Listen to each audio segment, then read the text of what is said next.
Dr. Camarillo, in the work that you've done, how do you distinguish between, getting your bell rung, or what some people would think is just an everyday hit, maybe a soccer player heading the ball, certainly nothing that you would classify as a concussive event. But what have you seen in your recording of these events in the work you've done? Yeah. So we and the field in general are still in search of some kind of quantifiable, ideally binary, it's yes, you're concussed, or no, you're not, measure, but that doesn't exist now. Kind of coming from, my training as an engineer, when I, first started getting into this field a few years ago, one of the early conferences I attended is every 4 years, there's a conference in, I think they usually hold it in Zurich at the FIFA headquarters, and there's a soccer organization, and they call it the Concussion Consensus Conference. And there are a few others that, other societies hold these as well. So, but these folks try to put out a definition of concussion. I think there's probably 40 or 50 by, other societies. But, I was amazed to see the process that they went through to try to define what a concussion is. Basically a group of clinicians that get together and, toil around and talk about the literature, and then that happens the first, couple days of open conference, and they go into a closed room, and then a few weeks later this published definition of a concussion comes out. I read the last one pretty carefully, and it basically said that any kind of neurological disturbance that's associated with head acceleration, with your head being contacted, that qualifies a concussion. The problem with that is, if you think about the story of Derek, and I think this is probably true of many others, these symptoms, kind of like having a blackout or seeing stars, that type of stuff happens in, I'm sure, every football game, every hockey game, to at least one or multiple players. But we don't yet have a way to measure or quantify that. The imaging is not sensitive enough, much less would we put everybody, every single player through imaging. And a lot of times these guys, they don't self-report. They want to keep playing. They want to keep their position. It's exciting. It's, be tough is the mentality. So that, causes, it's of course a clinical problem that these guys keep going, sustaining themselves the trauma, but it causes a scientific problem too, because when we're trying to connect our head acceleration measurements to some, response, neurological response, we don't have a good, clear, quantitative definition. So that's something we're working on. Yeah, I want to read another passage from the book because it's exactly what everyone's been saying. It says, most players had only vague notions of what a concussion was. Their frames of reference probably began with childhood cartoons, the victims portrayed comically with stars in the eyes and a tweeting bird circling overhead. They might have felt one or a dozen and tried to shake it off or tried to clear the cobwebs as if it were no different than slamming a finger in a door. So John, going back to Derek and the role that he played, what have you seen in the culture of the NHL that kind of makes this sort of cycle persist, where you have these players who are, getting to the point where he, a nice, mild-mannered guy, was having fits of rage, and his friends and family saw a marked difference. He became addicted to painkillers, and how does that cycle persist? Yeah, it's interesting because the enforcer that we see in hockey has actually been around for 100 years. So I think it's hard to get that part of the culture, to change that part of the culture. And there's a resistance now to, as we talk about whether fighting should have a place in hockey. These guys are seen in the hockey world as very noble athletes. They're doing something that most of their teammates are not willing to do themselves. They're basically bodyguards. If you're the star player, you want that big bodyguard to protect you from the bullies of the other team. And so these guys are held up by their teammates, and the greatest appreciation they ever get is when they fight somebody, and win or lose, their teammates are tapping the boards in appreciation. That's why they applaud to each other. And Derek, like most enforcers, got a rise out of that. That's why he did it. But nobody, I've never met an enforcer who said, yeah, when I was a kid, I wanted to grow up and be a hockey enforcer. They all wanted to get there by scoring goals. Yeah. They all wanted to be Wayne Gretzky or Sidney Crosby or Gordie Howe or somebody. But at some point they realized, I'm not going to be able to do it that way. But if somebody recognizes in me my willingness to do this or my ability to do this, to dish out pain and to absorb it, then maybe there's a place for me in this game. And that lure, that carrot of, if you just keep doing this, maybe you can make it to the next level. And that's what happened to Derek. Eventually he got drafted. Eventually he went to the minor leagues. Eventually he made it to the NHL. Nobody ever really loves it. They don't like getting their face bashed in any more than you and I would, but they love what it brought them. And Derek, I'm sure if he was alive today, would say, I would have done it again. Certainly, had he known the outcome or where his brain was headed, he wouldn't have said that. But I think he felt like this was a noble position, a worthy cause that I had. Yeah, in speaking with these gentlemen leading up to the conference, they said that the $1 million question that everyone always gets asked when on this topic is, well, should I let my kids play football, or should I keep playing pickup hockey myself? And I think there's no really easy answer to that. As you said, the very people who sometimes have been so damaged by it might be the ones that say that they would do it again, or they might be the ones whose kids are still playing. But I'd like to kind of go and talk about what we do know and what answers, as you contemplate those questions, what answers you're looking for from a scientific perspective in order to grapple with those questions. So, comment about Derek. So when we're thinking about him as an example of someone with sports-related long-term sequelae, I think the sport we should be talking about is boxing, not hockey, because he was in fights all the time. And his fights weren't with the benefit of those big, thick, padded gloves that they wear in typical boxing matches. So the first publication on the long-term brain sequelae of boxing was published over 90 years ago. They talked about the punch-drunk syndrome, and on pathology, you could see signs of hemorrhages. And in life, these guys had cognitive problems. They had a lot of Parkinson's symptoms. So in Derek's case, he has, I think, he fits in with the boxers. And that's probably the one sport where there's the longest track record of scientific data. And boxing is not good for your brain. I don't think there's any doubt about that. We really know a lot less about soccer or the acceleration injuries or rotational injuries that might happen when you get a hip check to the boards, or the kinds of multiple subconcussive blows that linemen get when they're after the ball is hiked, or the kinds of rotational injuries that a wide receiver might get when he gets hauled down after making a catch.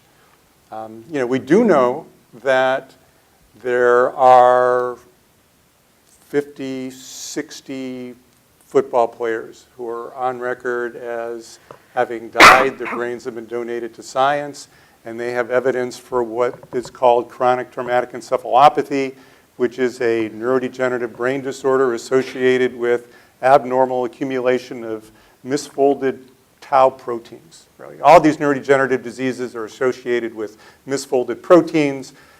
Tau happens to be the protein that's predominant in chronic traumatic encephalopathy. It's also common in several other disorders, but there's a certain way in which they're distributed.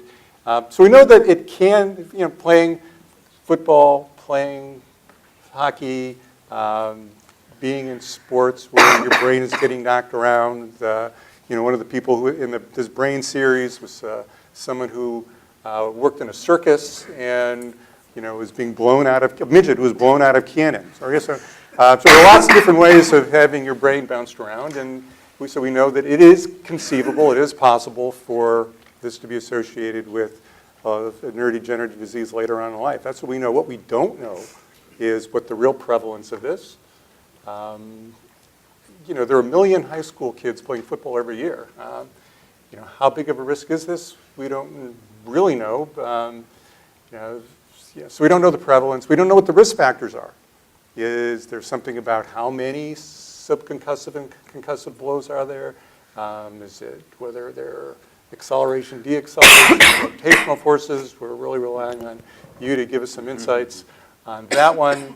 Or maybe there are only a handful of people who, by virtue of genetic risk factors, are the ones who are going to wind up getting this syndrome. Or maybe there's you need the exposure plus other, being have a high body mass index or inflammation. We have no idea, which is why it's so important for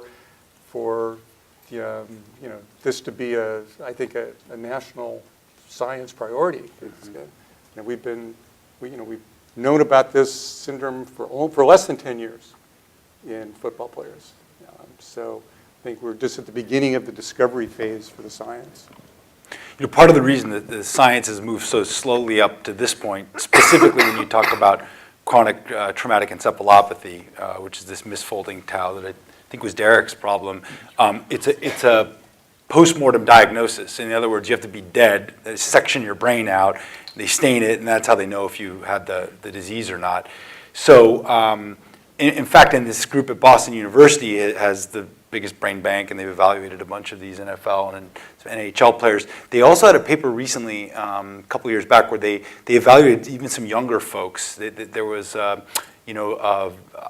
think, a veteran from Iraq that was in their 20s. There was, I think, a college football player that had committed suicide. So these are folks that are in their 20s and had had only a few diagnosed concussions, whatever that means. And they showed evidence of this chronic traumatic encephalopathy. So it can happen at this early stage. The problem is if you need a postmortem diagnosis, you have no way to know how prevalent this is. I mean, this is extremely rare, which I think that it probably is in the general population. When you talk about people who are NFL retirees, well, it's probably a lot more common.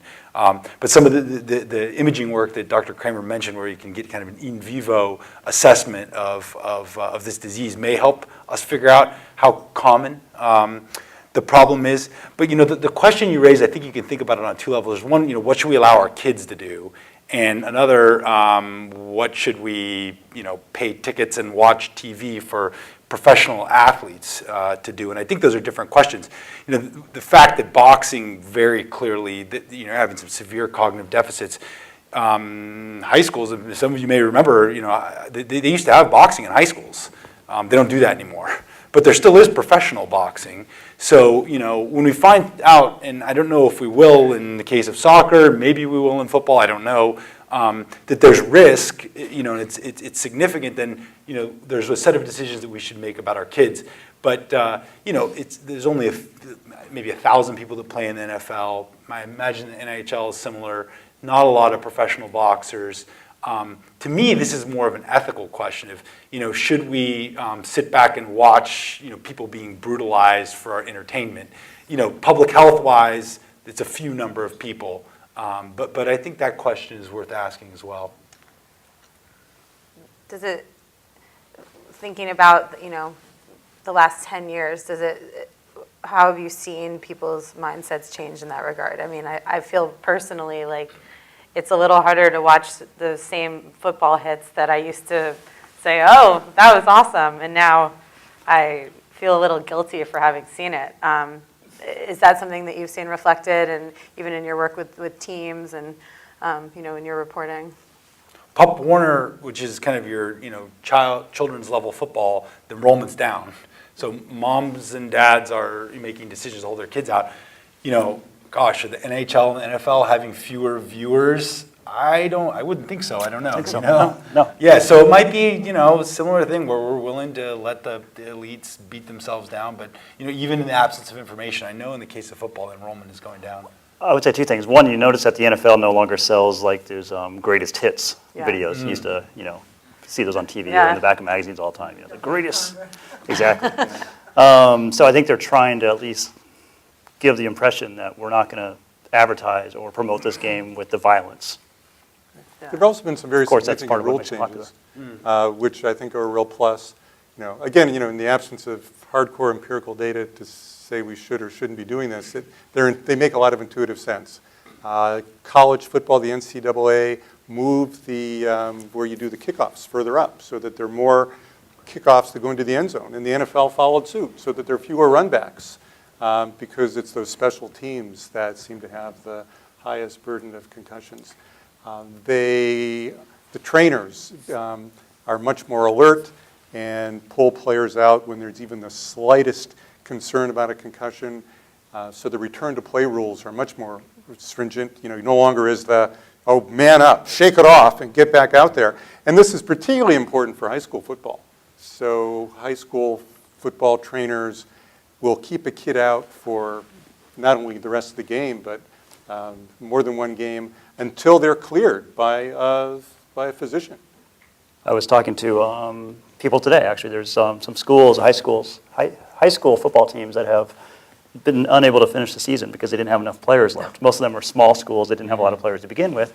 But some of them, in the case of one that I talked to today, they had 10 or 12 kids get knocked out with concussions out of the game. I don't mean knocked out, but had concussions. And because of the protocols that they've changed in the last few years, as soon as somebody sees that kid may have had a concussion, he's out of the game. And then they have to have a doctor's note to let them back to play. They said, 5 years ago, we probably would have kept playing football because these kids would have just kept playing that day, or they just would have come back the next week. But now we've made it more difficult, made that bar more difficult. Yeah. And so now some teams are actually running out of players. Which is a great idea. Right. After a hit, if it's about you have a lot of inflammation. You're much more susceptible to damage if you get a second hit until your brain has had a chance to recover. So these are great ideas. So yeah, I think the awareness is there. We were talking, I think before about, if we've seen anything in the last 5 or 6 years, is a general awareness. We don't cheer those big hits, or we don't, when our team knocks down a guy and he looks to be out cold, we're not all standing up cheering, like, what a great hit. Yeah. There's some compassion now that maybe didn't exist before. The tricky part is knowing, as you suggest, for the kids, at what point is it safe for them to play? I get that question all the time. My kid's 12 or he's 14. Should he be playing tackle football? Should he be heading soccer balls? Sometimes you'll hear soccer leagues will say, we recommend kids don't head soccer balls till they're 14. I always thought that sounded sort of arbitrary. Like, why 14? Mm-hmm. Is something different at 12 than 14 than 16? I don't know. But I think we're in that kind of weird, sort of mushy area of the science now, it seems like, that we know enough that we should be concerned and we should work with caution, but we also don't know enough to really sort of make really fully educated choices. Should they have better padded helmets? That question was about the equipment, the helmets. It's interesting. At the NHL draft a few years ago, they had all the reps from the various equipment companies, and it seemed like every company was rushing to make a more padded helmet than the other company. But that's probably something that you've been involved with in trying to figure out what's actually effective. Yeah, equipment and rules I put under the same category. It's a little bit of a tricky business because of possible unintended consequences. So, the idea of kid being injured, holding them out, when in doubt, sit them out, that I think makes a lot of sense. There's no downside to doing that. In fact, just one comment on the previous discussion, there's a legal basis for this, in fact, now. I think all 50 states have a law in place. It's called the Lystet Law, after a kid in Washington State who had this second impact syndrome and is now permanently disabled for the rest of his life. So in California recently, I think maybe last year, adopted this law, and basically it's a mandate requiring that schools who have children that are in athletic play, if a kid is suspected of injury, they're legally required to keep that kid out and not put them back in the same day. So that makes a lot of sense, I think. The equipment and rules, I do think there can be unintended consequences. So, football is a reasonable case study. 19th century, football, there was no helmets. There was a national crisis. Teddy Roosevelt got involved in trying to kind of, not kill the sport, pardon the pun. And, they started developing equipment, and over time, what ended up kind of evolving are these plastic shell helmets. What those did a great job of is reducing skull fractures and skull trauma, which was the previous problem.